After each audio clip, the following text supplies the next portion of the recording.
vontade, Zé. Se apresenta pra gente.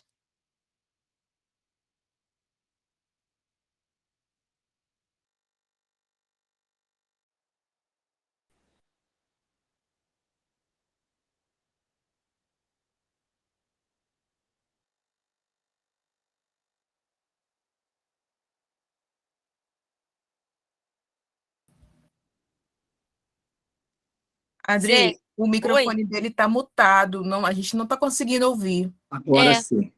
Agora pronto. Agora Começa melhorou. de novo. tá, então vamos lá.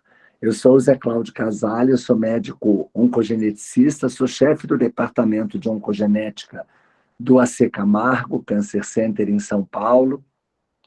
Peço desculpas aí pela voz rouca, mas eu tive um curso de 3 dias intensivo, final de semana, sexta, sábado e domingo, e acabei ficando assim. Mas tá, já estou melhor, eu estava sem voz antes. Eu sei que vocês são biólogos, a maioria pelo menos, né, e da pós-graduação, então eu preparei uma aula para vocês para falar um pouco mais do que vocês, espero poder acrescentar aí o conhecimento de vocês, sobre oncogenética, mas entrando nos aspectos genômicos e da oncologia de precisão, que a gente vem valorizando bastante. A minha formação é em oncologia, depois eu fiz o doutorado em genética, fiz o pós-doc em farmacogenética nos Estados Unidos por 3 anos e voltei para o Brasil para várias situações. Morei no Rio, trabalhei no INCA, fui para Curitiba 10 anos no Erasto Kepler, e há 3 anos eu estou de volta ao AC Camargo, que foi a instituição que me formou, né? E que acabou, a gente já tem aí 22 anos de departamento de oncogenética. Eu falo, muito antes da Angelina Jolie, a gente já existia. Então, espero poder contribuir, como eu falei para vocês, que já estão num nível bem avançado, sobre essa oncologia nova, de precisão, que tende a tratar as pessoas cada vez mais individualmente. Próximo, Tri. Eu vou pedir para a Adriana ir passando os slides para mim. Pode passar, Adri. Então, não tenho conflitos de interesses para essa aula. Próximo. Então, vocês conhecem muito bem esse dogma da biologia molecular, do DNA, RNA e proteína, né? Onde a gente tem aí mais de 20 mil, pouco mais de 20 mil genes produzindo milhares até milhões de proteínas diferentes a partir de splicing alternativos, leituras, expressões diferenciadas, né? Mas também variantes genéticas nesses genes que modificam a expressão dos nossos genes, fazendo que todos nós sejamos únicos, né? Interessante que mesmo gêmeos que são idênticos, eles se tornam pessoas diferentes se eles têm um meio onde eles vivem diferente, se eles são criados de maneiras diferentes. Então, os hábitos fazem o monge, mas também nos fazem as pessoas que nós somos hoje, né? E por isso, próximo slide, quando a gente fala em câncer, a gente tem que imaginar que o nosso DNA... Próximo slide, por favor, Drick. Próximo slide. Então, que o nosso DNA ele tem todas essas características que nos fazem quem nós somos, e uma célula tumoral, ela vem a partir de uma célula normal. Então, ela traz consigo essa herança da nossa célula normal, né? Isso faz com que nenhum câncer seja igual ao outro, fora todas as alterações genéticas e epigenéticas que acontecem na célula tumoral. Hoje, entender câncer é muito complexo e a gente não sabe ainda nada, porque nós ainda fazemos muitos testes, né, diagnósticos, pelo menos, com base no DNA, poucos testes com RNA e talvez imunistoquímica, que seja um teste que a gente consiga avaliar melhor as proteínas produzidas por esses genes, que a gente acaba fazendo muito no tumor para poder reclassificar, né, esses tumores. Então, hoje a genética ela vem trazendo, próximo slide, a possibilidade não só da gente distinguir uma pessoa de outra, mas distinguir um tumor de outro, né? E para dar essa aula, eu resolvi trazer uma didática um pouquinho diferente para vocês, em vez de ser massivo do ponto de vista teórico, né? Eu trouxe exemplos práticos para vocês e a gente vai aprofundar na teoria de cada um desses exemplos, tá? Então, próximo slide. Isso é uma história comum hoje nos nossos consultórios de oncogenética, né? Eu procuro fazer sempre um atendimento multiprofissional, eu trabalho com equipe integrativa, tem enfermeiros, tem farmacêuticos, tem nutricionista, educador físico, psicólogos, né? E a gente vê um papel muito grande, né, dos biólogos, biomédicos, dentro do aconselhamento genético, justamente para poder nos ajudar, né, como equipe, a explicar cada vez melhor para o paciente a questão do teste, das implicações, do risco, né?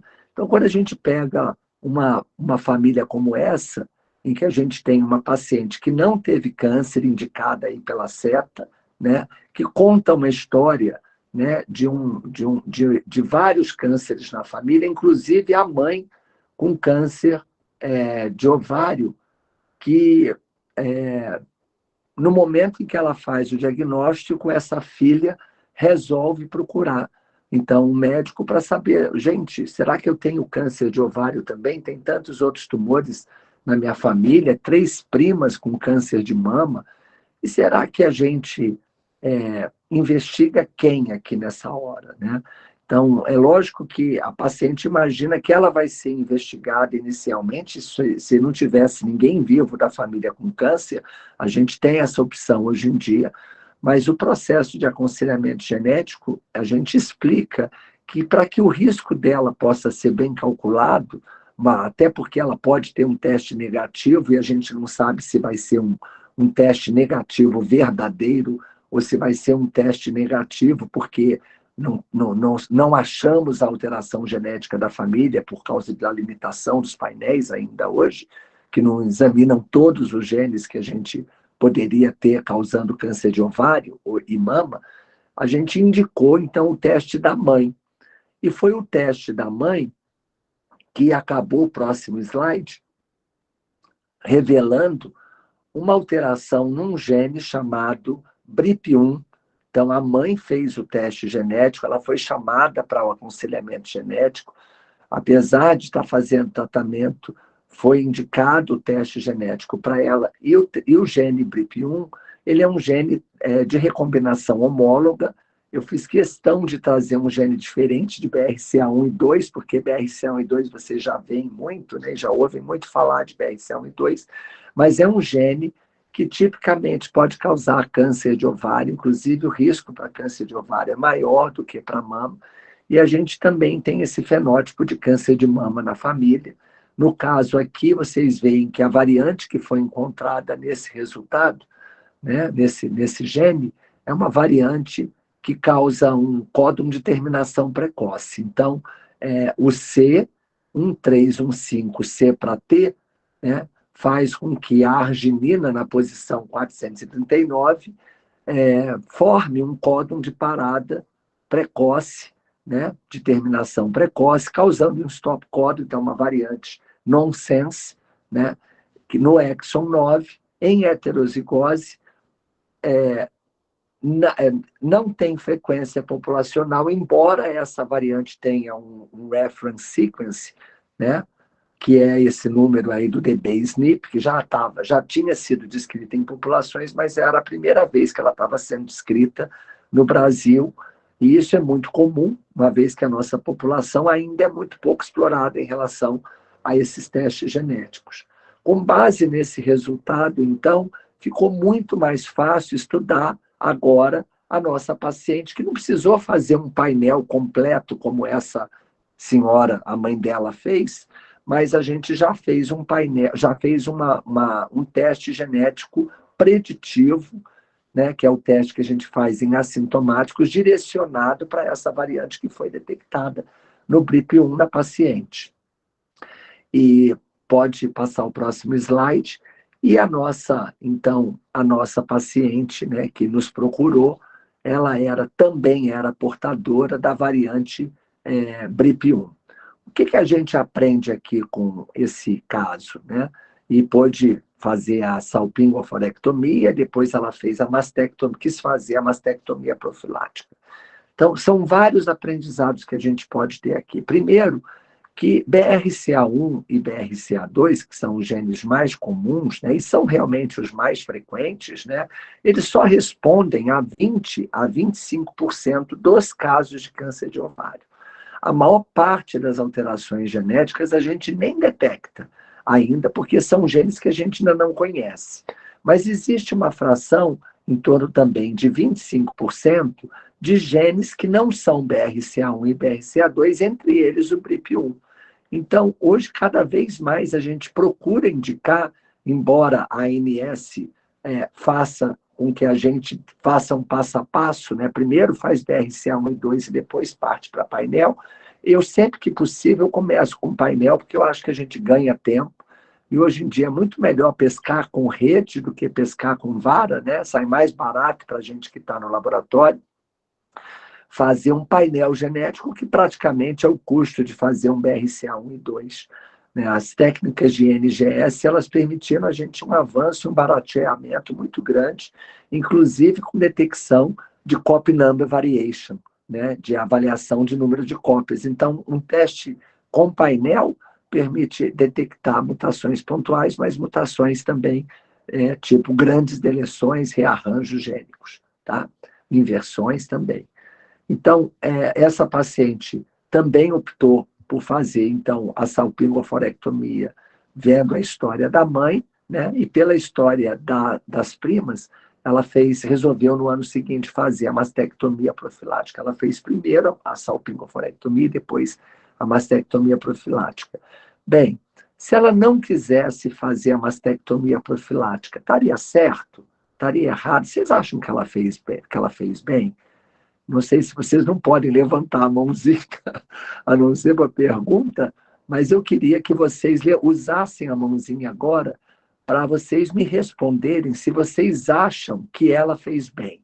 Quem acha que essa paciente fez bem tirar as mamas, por favor, acene com a mãozinha. Ah, a Lausiene achou, tem bastante gente aí, ó. Quem acha, agora abaixem as mãozinhas, quem acha que essa paciente não devia ter feito a mastectomia? Por favor, levante as mãos. Levante a mão. Isso. Eu não estou vendo todos aí, Dri, mas eu estou vendo que a Brunella, o Gabriel, acharam que ela não devia ter feito, né? É o Bem, contrário, eu acho que a Brunella e eu acho que a Gabriel estavam na primeira fila, porque não sim. deu tempo de abaixar a Não deu mão. tempo? Então abaixem a mãozinha e quem acha que ela não deveria ter feito a adenomastectomia preventiva, pode levantar a mão. Gente, eu vou dar uma informação para vocês, tá? Ao contrário de BRCA1 e 2, talvez isso mude um pouco a resposta de vocês. Quem, inclusive, levantou a mão e mudar de ideia, pode levantar de novo, tá? Mas esse gene, o risco para câncer de mama é em torno de 30% a 40%.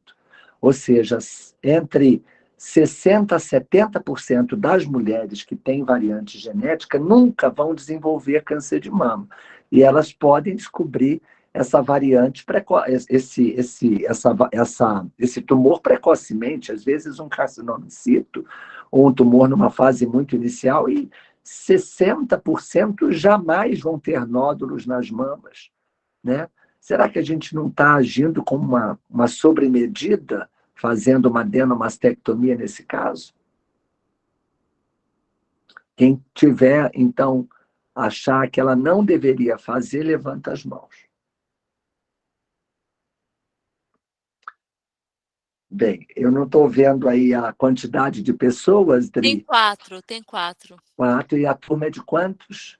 A turma é de 37. É que tem De muitos que não se 37. manifestaram, né? 3 na Isso. primeira e agora 4 na segunda pergunta. Permaneçam com a mãozinha levantada, quem levantou, porque vocês acertaram a questão, tá? A gente não indica adenomastectomia profilática quando o risco de não ter é maior do que o de ter. Parabéns pela resposta. Ó, são 6, viu? Diferente. São 6. Diferente, 6, que bom. Diferente, podem abaixar já, Parabéns, Thaís, Natália, eu não estou vendo todos aqui, mas vocês estão certos, porque a gente tem que pesar a indicação clínica de acordo com o risco. Quando o risco é 70%, como é o caso do BRCA1 e 2, que o risco é muito alto, a gente pode indicar, mas ainda 30% das mulheres não vão desenvolver, mesmo com riscos tão altos quanto 70%, como é o caso do BRCA1, BRCA2, o PALB2 também, o TP53, são genes que a gente discute a possibilidade da adenomastectomia. Tá? E se a paciente não quiser fazer ou não estiver preparada, a gente não vai indicar. A decisão é sempre da paciente, tá? Nessa situação de genes de alta penetrância. Já o BRIP1 é um gene de moderada penetrância. Então, por ser um gene de moderada penetrância, hoje nenhuma recomendação do mundo exige que essa paciente faça adenomastectomia ou mesmo possa fazer uma adenomastectomia por medo. Não, a gente precisa tratar o medo, né? A gente precisa tratar os fatores de risco e ensinar para ela, sim, o que o programa de rastreamento é capaz de detectar lesões precoces. Esse programa de rastreamento consiste em mamografia a partir dos 35 anos, mas ultrassom já a partir dos 25 anos de idade, e a gente combina a partir dos 35 mamografia com ultrassom uma vez por ano, e no intervalo a gente ainda vai fazer uma ressonância magnética de mamas, tá? Então, é bastante importante isso. Então, o BRIP1, ele é um gene onde existe uma recomendação de salpingoforectomia profilática, porque ovário não tem prevenção, mesmo que esse risco seja em torno de 10 a 20%, porém, o risco de mama é considerado moderado e não há nenhuma recomendação de adenomastectomia nesse caso. Então, acho que é um caso que trouxe um certo aprendizado para vocês. Próximo slide, Dri. Esses são os genes de recombinação homóloga, né, que a gente conhece, então são todos primos do BRCA, porque eles trabalham no processo de reparo do DNA, de quebra de dupla fita, que é o que esses genes trabalham, né? A função desses genes é reparar a quebra de dupla fita, que é conseguida, sei lá, quando você pega sol, radiação ionizante, tem muitos medicamentos que fazem isso, né? Toda vez que a gente tem quebra de dupla fita, todo esse sistema de reparo, ele é disparado, né? E o BRCA1 e o BRCA2, eles têm uma função primordial junto com o PALB2, mas todas essas proteínas são importantes no reconhecimento da quebra, no reconhecimento das pontas, né? Na recombinação homóloga, onde você vai usar a fita que está íntegra como molde para juntar e para unir as pontas que foram quebradas da fita que foi quebrada. Então, esses são genes que são chamados BRCA-NES, né? E é interessante que hoje a gente tem uma relação entre eles, né, e a resposta aos inibidores da PARP, que são medicamentos que estão sendo cada vez mais usados. Hoje a gente sabe, inclusive, que esse gene BRIP1 é um dos genes que já, junto com BRCA1, 2, PALB, CHEK2, respondem aos inibidores de PARP, tá bom? Próximo slide. Quem quiser consultar o guideline atual, esse é o guideline mais novo, é a versão já 1/2023, que saiu agora dia 7 de setembro de 2022, é o guideline do nccn.org. Basta entrar, se inscrever, você vai ter acesso não só aos guidelines de mama, ovário e pâncreas, mas também ao de colo retal, síndrome de Li-Fraumeni, tem outros guidelines, síndrome de Cowden, tem outros guidelines lá que estão disponíveis para quando indicar teste genético, quando realizar condutas preventivas, né? E tem uma tabela, inclusive, nesse guideline que eu gosto muito, depois vocês podem consultar nele, que vale super a pena, tá? Então, dentro desses critérios, né, para indicar teste genético, próximo slide, essa tabela, ela resume, né, a tabela de critérios para se procurar genes de alta penetrância, tá? A gente também tem a tabela de genes de moderada penetrância, mas aqui o de alta penetrância, só para vocês verem que o guideline americano, Vejam só essa primeira linha. Personal History of Breast Cancer, com algumas características. Então, história pessoal de câncer de mama, a primeira é câncer de mama com 50 anos ou menos, independente da história familiar, do tipo histológico, se é judeu askenazi, se não é, pode ser qualquer etnia, tem indicação hoje já nos Estados Unidos, pelo guideline, de fazer teste. Por quê? Por que que a gente já está indicando? Antes a gente fazia só... No Brasil é com 35 anos, esse critério é 35 anos pela ANS. Estados Unidos aumentou para 40, depois aumentou para 45, e nesse, ineditamente, já está colocando que câncer de mama com menos de 50 anos ou menos já tem indicação de fazer teste. Por quê? Primeiro, porque encontrar uma mutação, uma variante genética numa mulher com câncer de mama, permite que essa mulher faça a prevenção para outros riscos, para outra mama, para ovário, para pâncreas, né? Permite que a gente, encontrando a mutação, possa oferecer esse teste preditivo para a irmã dela, para o irmão, para os filhos maiores de idade, para primos, primas, né? Onde essa mutação pode estar segregando. Então, todas essas pessoas de risco vão ter a oportunidade de fazer prevenção. E do ponto de vista de custo-efetividade, é muito maior o custo-efetividade quando você faz prevenção do que você fazer tratamento, né? Os tratamentos de câncer hoje passam de 40 mil por mês, uma quimioterapia, uma imunoterapia.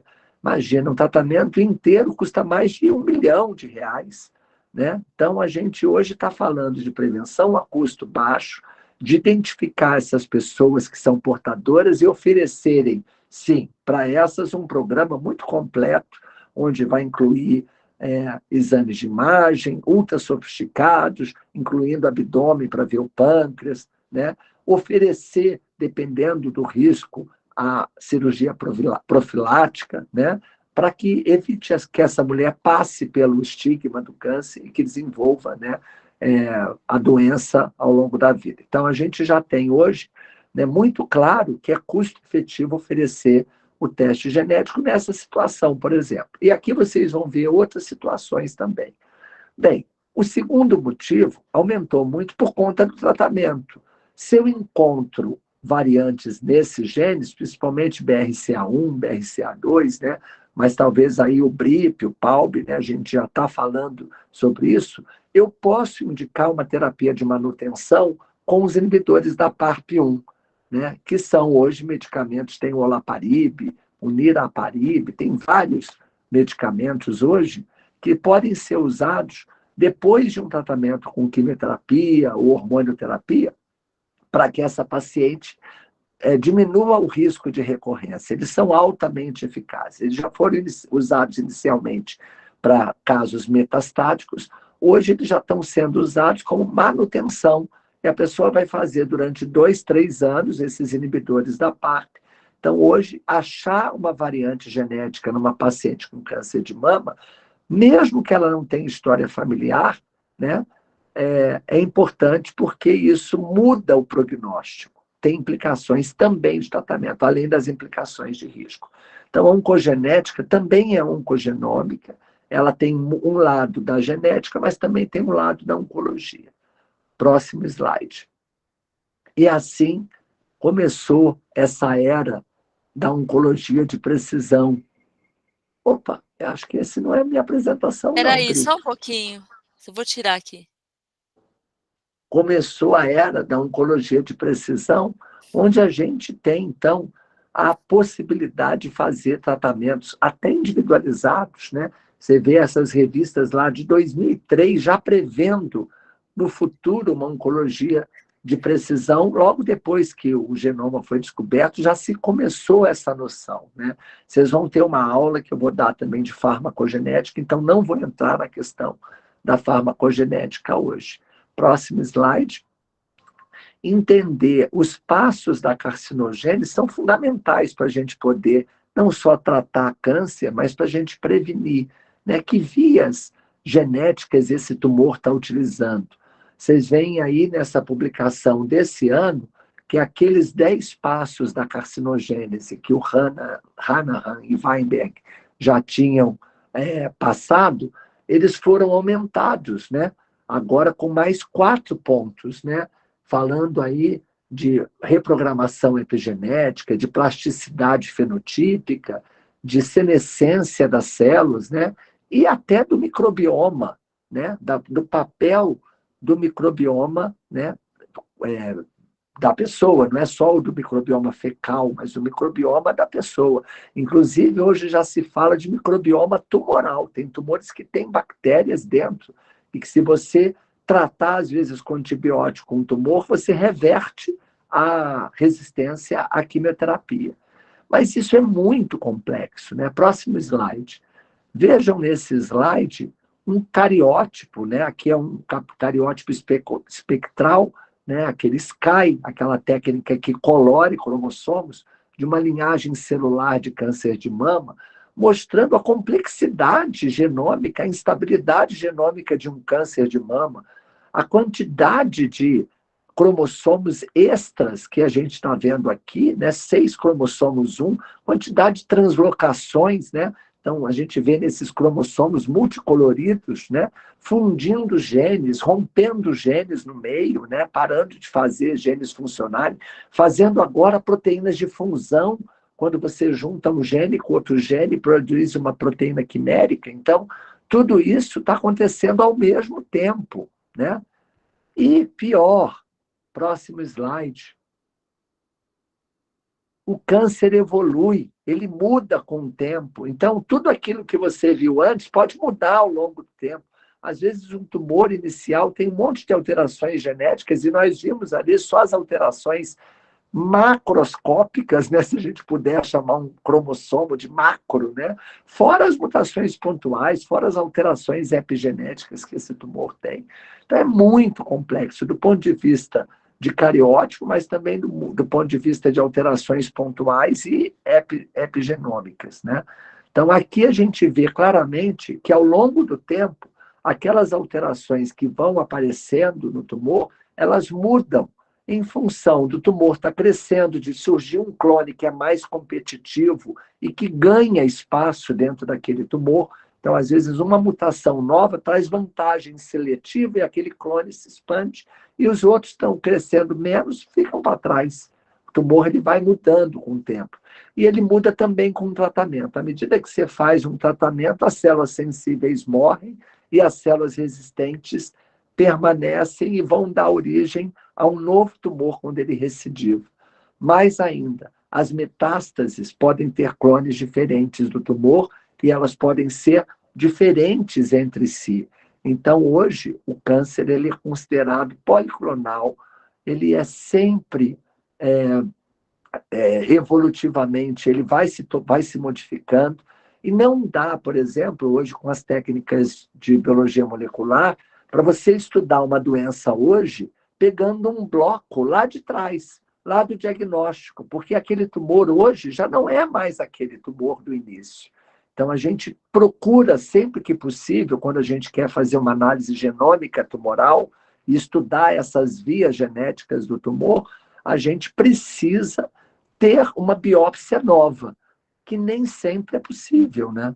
Pensaram nisso? Imagina, a cada momento fazer uma biópsia nova. Vamos chegar lá, próximo. Então, hoje a gente precisa entender essas vias genéticas, né?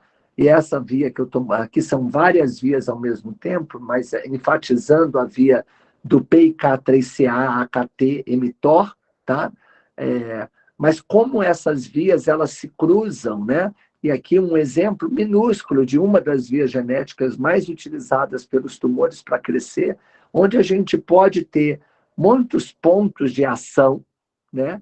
Nessas vias, tentando bloquear o PTEN, o PIK3CA, tentando bloquear o TSC1 e TSC2, que são os genes que também dão lá esclerose tuberosa, né? Então, imagina um tumor aí com alterações de TSC1, TSC2, através da inibição do mTOR, né? Então, a gente pode usar everolimus, a gente pode usar inibidores tipo alpelisib para inibir o PIK3CA.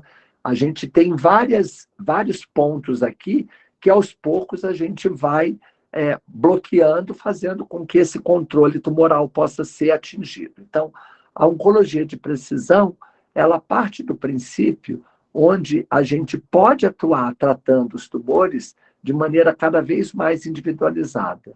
Hoje, os tratamentos que existem por protocolo servem para tratar a maioria das pessoas, mas não tratam todas, né? E a ideia dessa oncologia de precisão é que esses casos que não respondem aos tratamentos convencionais possam ser identificados até antes do tratamento, para que a gente já possa oferecer para eles uma nova modalidade de tratamento baseado nessa oncologia de precisão. Próximo slide. Bem, só para mostrar aqui para vocês, esse é o mesmo slide anterior, mas aqui reforçando alguns genes, né? Mostrando que alguns desses genes também estão envolvidos em síndromes hereditárias de câncer, né? Então, eu mostrei no slide anterior alterações genéticas que foram adquiridas pelo tumor. Mas quando o indivíduo nasce com uma alteração constitutiva ou germinativa, ele vai ter predisposições para câncer, né? E ele começa a ter nomes de síndromes, né? Então, a gente começa a ter, por exemplo, o LKB1, ele dá origem à síndrome de Poitiers, né? O NF1, ele dá origem, então, ele causa a síndrome de neurofibromatose.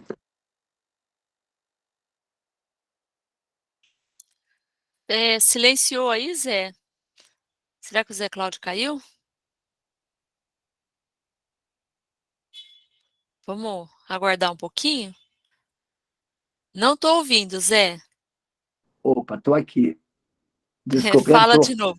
Quando Parou entra uma no ligação... neurofibromatose. Isso. Quando entra a ligação, eu não sabia. Pelo celular, gente, parece que interrompe. Então, se eu cair de novo, é porque entrou a ligação e eu volto imediatamente, tá? Então, o NF1 causa neurofibromatose tipo 1, né? Quando está na linhagem germinativa. Mas tem até câncer de mama. 10% dos cânceres de mama tem alteração no NF1. Dá para a gente usar everolimus para câncer de mama. Tanto que tem protocolos para usar everolimus para câncer de mama. TSC1 causa esclerose tuberosa, o PTEN, né, leva à síndrome de Cowden quando ele está mutado na linhagem germinativa, o VHL leva à síndrome de von Hippel-Lindau, né, que é um inibidor do RIF1-alfa, né, ele degrada o RIF1-alfa, ele ubiquitina para degradar o RIF1-alfa, e tem ainda os inibidores de ciclina que a gente pode usar, que estão lá nas ciclinas aí embaixo. Quanto mais baixo nas vias, maior a chance de adquirir resistência. Esse é um aprendizado que a gente vem tendo com o tempo. Quanto mais alto, mais perto de receptores de membrana, mais fácil e mais permanente é essa resposta terapêutica, tá? Bem, vamos começar a falar mais coisa, tá? Eu falo até onde der, tá, Adri? Vamos falar um pouquinho do TP53, porque esse é o gene mais mutado nos tumores, e quando ele está mutado na linhagem germinativa, ele causa uma síndrome, que eu acho que deve ser conhecida de vocês, ou deveria, é a síndrome de Li-Fraumeni. Já ouviram falar da síndrome de Li-Fraumeni? Então, ela é causada, por enquanto, por um único gene, que é o TP53, ao contrário de outras síndromes que às vezes têm mais de um gene, né? Mama ovário, vocês viram toda aquela lista, né, de genes que podem causar síndrome de câncer de mama ovário hereditário. Li-Fraumeni é uma síndrome que causa tumores múltiplos, e o que é muito importante, gente, é que na região sul e sudeste, isso inclui Minas Gerais e Rio de Janeiro, e talvez o Espírito Santo, né, a gente já está vendo essa variante R337H, que é muito frequente nessas regiões, tá? Tem trabalho até já de Goiânia mostrando também que essa variante chegou a Goiás, tá? Mas na região sul, principalmente, a frequência dela é de 1 para cada 300 pessoas nascidas vivas, isso por teste de pezinho. Nem todo mundo desenvolve câncer, porque ela é uma variante de penetrância moderada, e recentemente foi descoberto uma covariante, que no SHAF1, eu não vou poder mostrar nessa aula, mas eu prometo para vocês mostrar numa outra aula, que liga e desliga essa variante do TP53.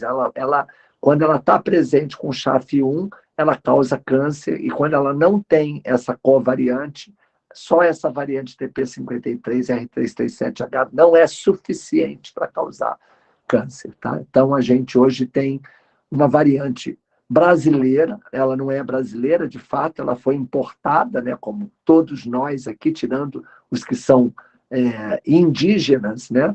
Mas todo mundo aqui tem origem, né, de misturada, principalmente essa heterogeneidade brasileira, né, onde vieram africanos, portugueses, né, holandeses, europeus de todas as áreas, né, chineses, japoneses, todo mundo vem para cá, né, e traz essas variantes. Essa variante, a gente já sabe um pouco da história dela, ela começou na Espanha, foi para Portugal, e de Portugal ela veio para o Brasil, tá? Então já tem trabalhos aí mostrando que essa variante é uma variante fundadora, ela causa aquele efeito fundador, o efeito do fundador, que vocês já devem ter estudado, né? Que é toda vez que você tem um país novo, colonizado, essas variantes que entram, elas entram numa frequência muito maior do que elas estavam no país de origem, né? Porque a população vai crescendo e elas expandem, tá? Então, uma coisa que era muito rara na Europa se tornou muito frequente no Brasil, porque ela veio naquela leva de pessoas, e ela lá era 1 para 10 mil, agora ela é 1 para 300. Tá? Então, próximo slide, esse é o primeiro artigo publicado dessa variante, né? Tenho a felicidade de ter sido coordenador desse trabalho, né? Orientando aí vários alunos, né? Em colaboração, na época, com o IARC na França, que fez os testes genéticos dos nossos pacientes, né? E a gente mostrou, próximo slide, que metade dos pacientes que tinham critérios para Lifraumene no Brasil tinham essa variante R337H, tá? É a variante que muda a arginina por uma histidina, é uma variante missense, que age justamente no códon que faz a tetramerização do TP53. A proteína P53, ela é um tetrâmero, e no ponto de tetramerização é exatamente o ponto onde tem essa variante. Interessante, né? Próximo slide. O rastreio, você imagina, para um gene que é o mais frequente em todos os cânceres, né? Uma pessoa que nasça com uma variante germinativa não pode ser menos do que um exame radiológico que pegue desde a ponta da cabeça até a ponta do pé, já que ela pode dar sarcomas, tumores cerebrais, câncer de mama, tireoide, intestino. Qualquer tipo de tumor é causado por essa variante germinativa. Então, a gente faz a ressonância magnética de corpo inteiro, justamente porque a ressonância não tem radiação e você não expõe esse paciente a uma radiação ionizante. Ela é feita uma vez por ano, próximo slide, seguindo o protocolo de Toronto, tá?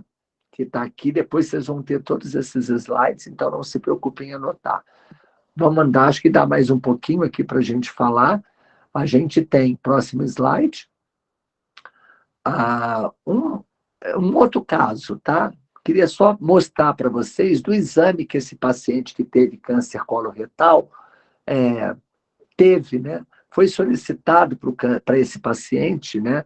Por causa do câncer coloretal, e ele era jovem, tinha menos de 40 anos na época, acho que ou 40 anos, um teste chamado instabilidade de microsatélites, onde a gente pega aquelas regiões de microsatélites e avalia o tecido normal e o tecido tumoral, e o tumor, quando tem deficiência de proteínas de reparo do tipo mismatch, acumula erros, né? E causa esse padrão de instabilidade que vocês estão vendo aqui, com picos a mais, né? Além do padrão normal. Então, esse é um marcador BAT26, num gel de eletroforese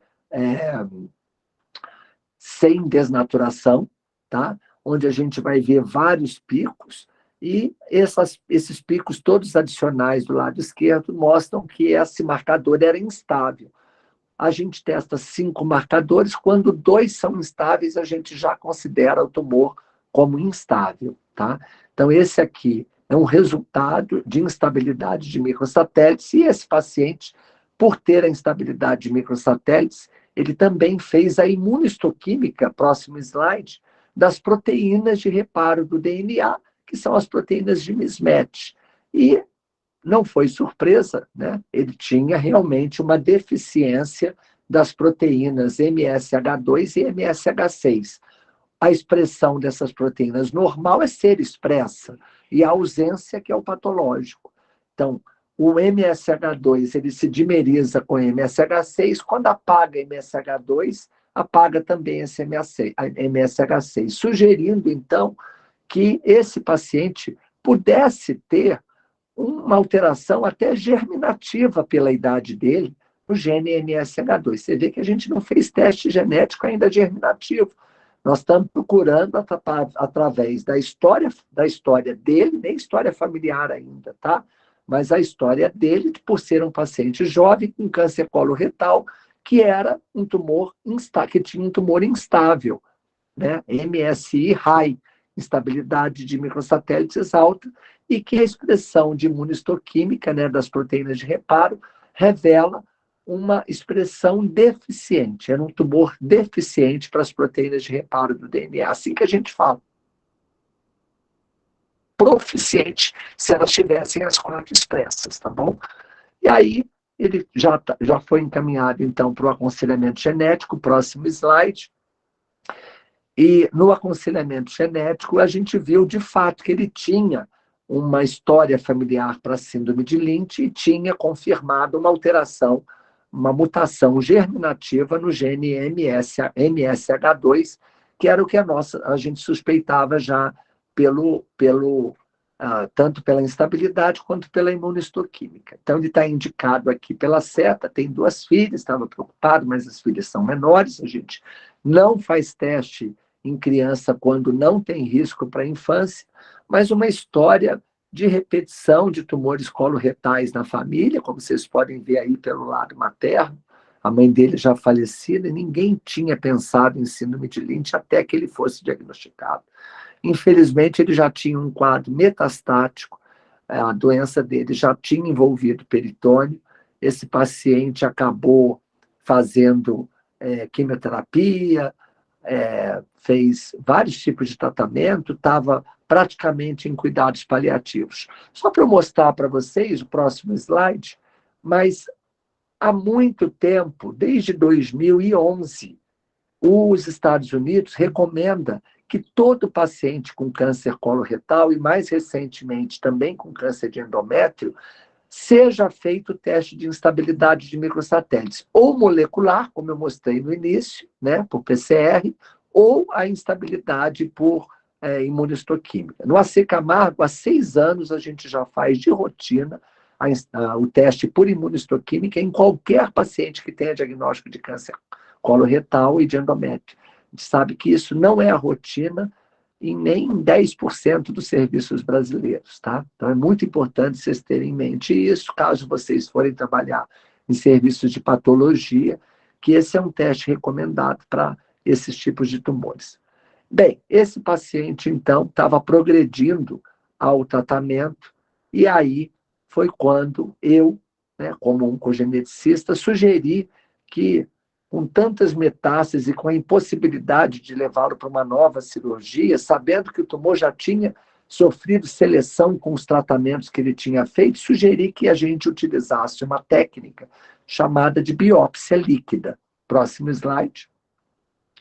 Nessa técnica de biópsia líquida foi feito, então, um painel pelo plasma, né, para buscar ctDNA, que é o Circulating Tumor DNA, tá? Então, DNA tumoral circulante, que é expelido pelos tumores, né? Todas aquelas metástases, tudo aquilo ali enriquece o plasma com DNA tumoral fora de célula, tá? Nós não estamos pegando células tumorais circulantes. A gente fez biópsia líquida de DNA tumoral circulante. A gente pega o sangue, centrifuga, na parte acelular, que é o plasma, é feito a PCR. Tá? O NGS é feito dessa porção. Ali tem DNA normal da pessoa e tem DNA tumoral que está circulando fora de célula. Em 24 horas, esse DNA é todo eliminado pelo rim. Então, a gente pega, nesse momento, um retrato da genética do tumor daquele momento, nem antes, nem depois. Aquele momento é o momento do retrato, tá? E aqui a gente vê nesse painel, que foi um painel de 70 genes, que esse paciente tinha várias marcas genômicas, né? Em vários genes aqui, vocês veem com mutações frame shift, né? Mostrando que era um tumor muito muito cheio de mutações, né? É o que caracteriza a instabilidade nos tumores, né? A falta de reparo do DNA faz com que todas essas variantes apareçam. E pelo teste também, vocês veem aqui no final do laudo, né? Que o perfil de microsatélites foi detectado também pelo plasma. Olha só que interessante. Foi feita uma análise de instabilidade de microsatélites também detectada pelo plasma. Bem, esse paciente, então, eu sugeri que ele fizesse imunoterapia, tá? E foi oferecido para ele um tratamento altamente eficaz. Já temos comprovação que 97% dos pacientes com síndrome de Lynch, né, 100% dos tumores vão ter essa característica de instabilidade de microsatélites, né, porque o que caracteriza a síndrome é a variante desses genes de reparo do tipo mismatch, respondem à imunoterapia. Imagina, 97% desses pacientes vão responder à imunoterapia. E foi nesse caso que a gente começou a imunoterapia e esse paciente, apenas 4 meses depois, ele repetiu o teste de biópsia líquida, próximo slide, e todas as variantes que tinham sido detectadas no início, né, em janeiro de 2019, desapareceram em maio de 2019. Um paciente que estava fadado a morrer, com doença metastática para tudo que era lado, além do peritônio, ele tinha metástase hepática, metástase pulmonar. Era um paciente que ia morrer em 2 meses, gente. Do jeito que ele estava, esse paciente não ia sobreviver. E esse paciente, eu atendi ele semana passada, está ótimo, ele fez uma nova cirurgia, ele teve uma pequena recorrência pélvica que foi retirada numa cirurgia, e ele me mandou mensagem hoje dizendo que aceitou, vai fazer um novo teste genético, agora dessa porção aí, desse tumor que aparentemente é resistente à imunoterapia, mas ele continua fazendo imunoterapia até hoje, e está ótimo, maravilhoso. Ele acabou ficando com uma colostomia definitiva, infelizmente, mas ele vive com a família e hoje está muito bem. A gente precisa tratar agora é o lado psicológico dele, porque ele é um sobrevivente ao câncer. Todo mundo disse para ele que ele ia morrer e ele está vivo e está achando muito estranho isso, né? Então a gente está agora fazendo um trabalho até com práticas integrativas e complementares para ele poder melhorar em todos os aspectos, além da psicologia. Bem, só para dar um detalhe para vocês, eu não falei aqui, mas esse paciente, um médico já tinha tentado fazer nivolumab, que também é uma imunoterapia, ele não respondeu. Esse paciente só respondeu à imunoterapia porque eu chamei uma nutricionista para fazer uma modulação das bactérias do intestino dele. A gente usou, o próximo slide, a gente fez um teste de microbioma intestinal, viu que ele tinha uma série de bactérias que não deveriam estar lá, ele era obeso, né? A gente tirou uma série de carboidratos, fez probióticos, e aí fez de novo a imunoterapia com pembrolizumab, e foi aí que ele teve a resposta. Mostrando, então, que o microbioma é extremamente importante para a resposta dos pacientes à imunoterapia e, obviamente, a formação de novos tumores. Você vê, desde 2019, esse paciente nunca mais fez nenhum outro tipo de câncer, porque ele se mantém na dieta e continua fazendo a imunoterapia, tá? Dri, eu não sei se você quer parar aqui para a gente abrir oportunidade para perguntas, porque eu praticamente estou na metade da aula, né? Ah, mas tá tão maravilhoso. Nossa, A gente pode fazer a segunda a partir daqui, né? O que você sim, acha? eu acho ótimo a gente continuar porque a semana passada ficou um pouco corrido, né? Eu vou interromper então a gravação. Peraí, deixa eu ver como é que faz aqui. Eu vou parar a apresentação aqui. Deixa eu ver aqui. Eu já nem sei mais, acho que vai ficar gravando aqui. Deixa É nos três gravando. pontinhos. Você clica nos três pontinhos, vai estar em alguma coisa relacionada à Ah, gravação. gerenciar gravação. Isso. Peraí. Está sendo gravada, parar a gravação. Então, vou parar a gravação agora.